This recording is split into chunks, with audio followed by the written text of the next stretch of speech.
Hey guys, welcome back.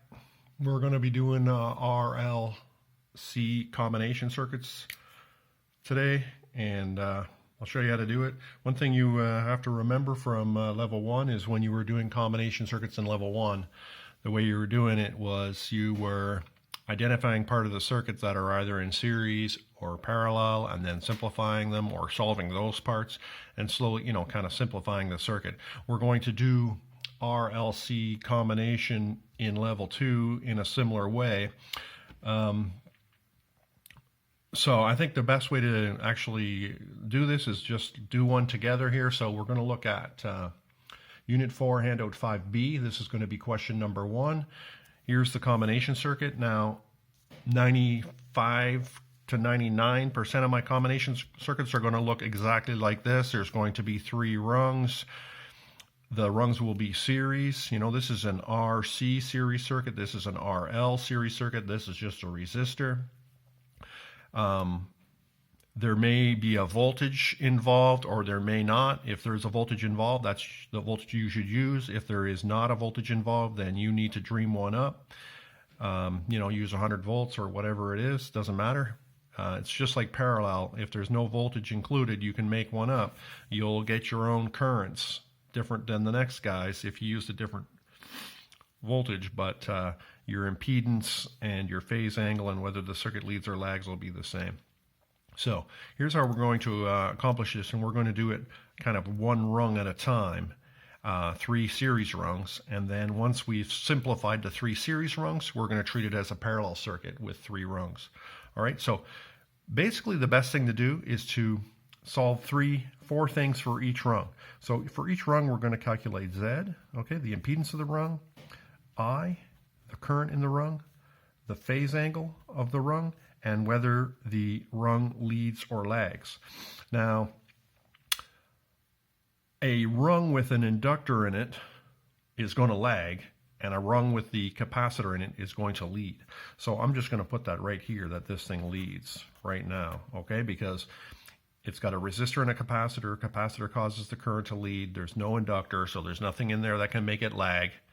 So it's going to lead. This one too, there's an inductor. It causes the current to lag. There's no capacitor to make it lead. So this guy is going to lag. And this guy's going to actually be in phase. It's got just a resistor, so it'll be in phase. So the main things you have to worry about are the impedance, the current, and the phase angle. And then just know that if it's a capacitor, it leads, and you should include that in your information here. And if it's got an inductor in it, it's going to lag, and you can include that right there. Okay, in order to calculate the impedance of this rung, guys, it's going to be a little RC series circuit, and I'm going to draw this one, but we probably don't need to draw the phasor diagram for this circuit because, it's not that complicated, and we can maybe solve it without the phasor diagram, but I'm going to solve it with the phasor diagram. We're going to have R here, 10 ohms, okay, and then it's got XC, 40 ohms, and Z's going to be, that line right there, right? So basically, even without the phasor diagram, Z is going to be 10 squared plus 40 squared square root. So that's what we'll do, 10 squared plus 40 squared square root.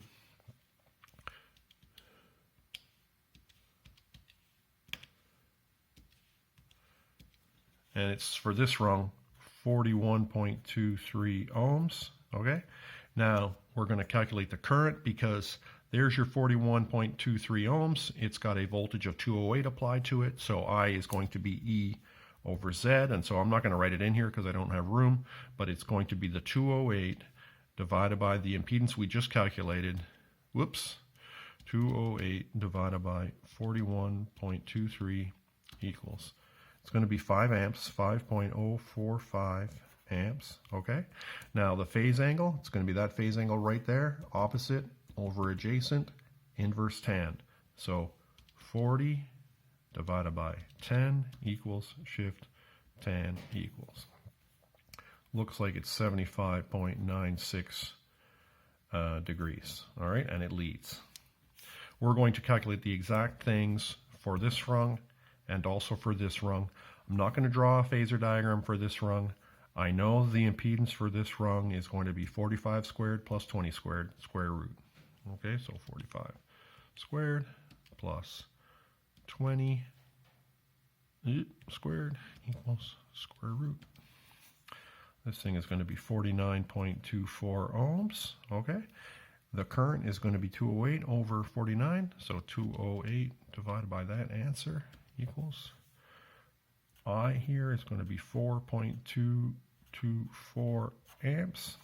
Okay, the phase angle, it's going to be opposite over adjacent. I mean, the resistor is always the adjacent side. Doesn't matter whether it's the capacitor or the inductor rung.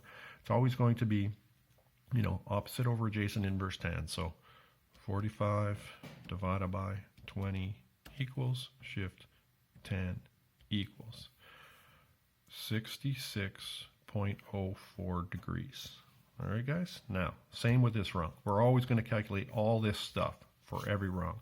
Now, in this particular rung, Z is equal to just 70 ohms. I mean, it's the only thing in the circuit, right? I is going to be E over 70. So it's going to be 208 divided by 70. Looks like it's 2.97 amps, okay? Phase angle is going to be 0 degrees. It's not going to lead or lag, so we'll just leave that out. Now that we've very carefully calculated all these things, we are going to treat this as a parallel circuit with 3 currents. Okay, and just like parallel circuits, we got to find the phasor sum of these 3 currents. And once we know I total for this entire rung, we can calculate the impedance using Ohm's law. Okay, so we are switching modes to parallel mode now. We know that in parallel we can only have a current phasor diagram. And so we're going to draw a current phasor diagram with these 3 currents. Now, by the way, we've answered some of these questions here. So let's put this in here. 5.045 amps, 4.224 amps, 2.97 amps, okay? And now we're working on I total. Now, I total is going to be the sum of these 3 currents, but it'll be the phasor sum. And look, these aren't 90 degrees out of phase anymore. They're all different weird phase angles. And so I'm going to draw those as phasors here, right over here. This is parallel now, so we're going to compare everything to the voltage. Now this is 5.045 at 75.96 degrees. So it is a phasor that looks like this. 5.045 at 75.96 degrees. Okay, guys? Now, here's the, I don't know if it's tricky or not, but the one you have to be careful with. This one here, 5.045, it leads the voltage by 75.96. So there it is, counterclockwise from the voltage. Now this 66.04, it's supposed to be lagging the voltage by 66.04. So the actual phasor is down here clockwise from the voltage. So it's actually going to sit right here, going this way, like that. This is going to be 4.224 amps, and it's going to be at minus 66.04 degrees. Now the reason it's minus is because it's lagging. It's actually down here, and if I don't make it negative, the trig will think it's up here at 66 degrees. Okay, so as soon as we've decided that the rung is lagging because it has an inductor in it, as soon as we calculate this current, we need to make this negative. If you don't do this, your answer is going to be wrong.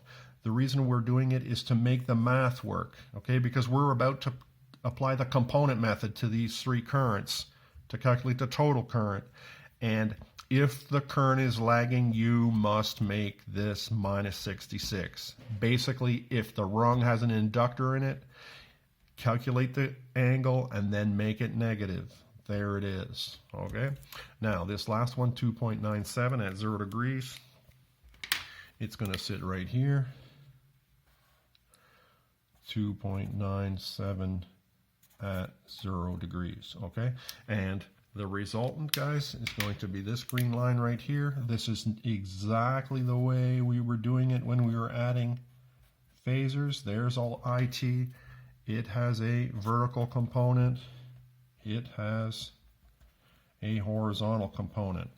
We are going to calculate them exactly the way we were calculating them when we were adding phasors. Okay, so the horizontal component is going to be phasor 1 cos that plus phasor 2 cos that plus phasor 3 cos that. So it is going to be 5.045 cos 75.96 plus 4.224 cos minus 66.04.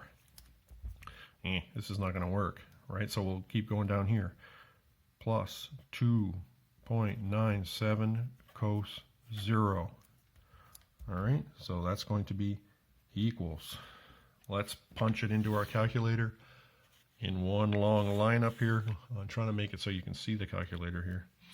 5.045 cos 75.96 plus 4.224 cos minus 66.04 plus 2.97 cos 0 equals 5.909.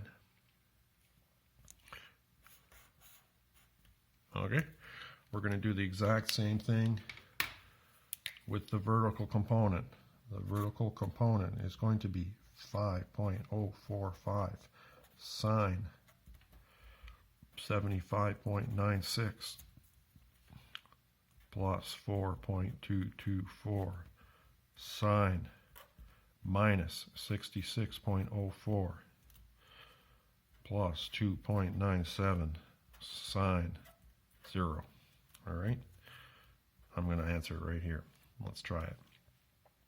5.045 sine 75.96 plus 4.224 sine minus 66.04 plus 2.97 sine 0 equals. All right, I'm getting 1.034. Okay, so there's my horizontal component, there's my vertical component. Now, I'm running out of room on this sheet, so we're going to continue it on a new sheet right over here. All right, so I'll try to keep it so that you can see what's going on here.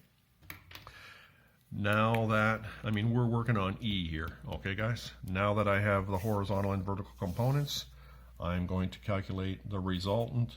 It is going to be the square root of the horizontal component squared plus the vertical component squared. So, let's do this.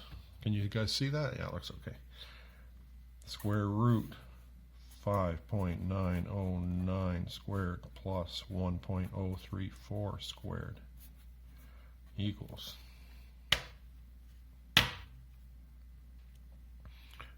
5.909 squared plus 1.034 squared equals root equals.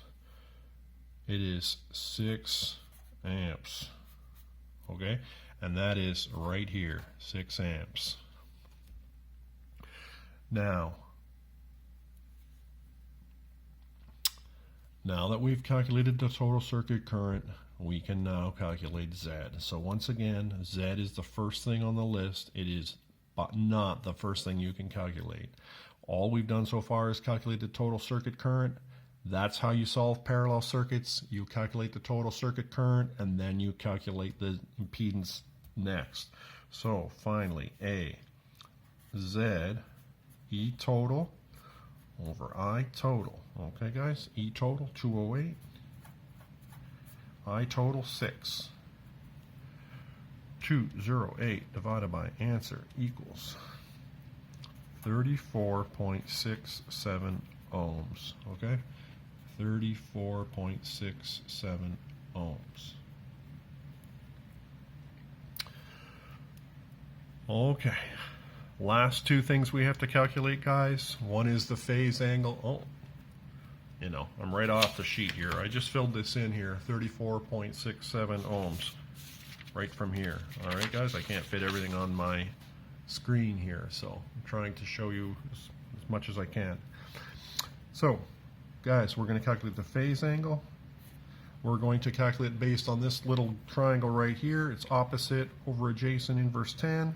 We know the opposite is the vertical component. The adjacent is the horizontal component.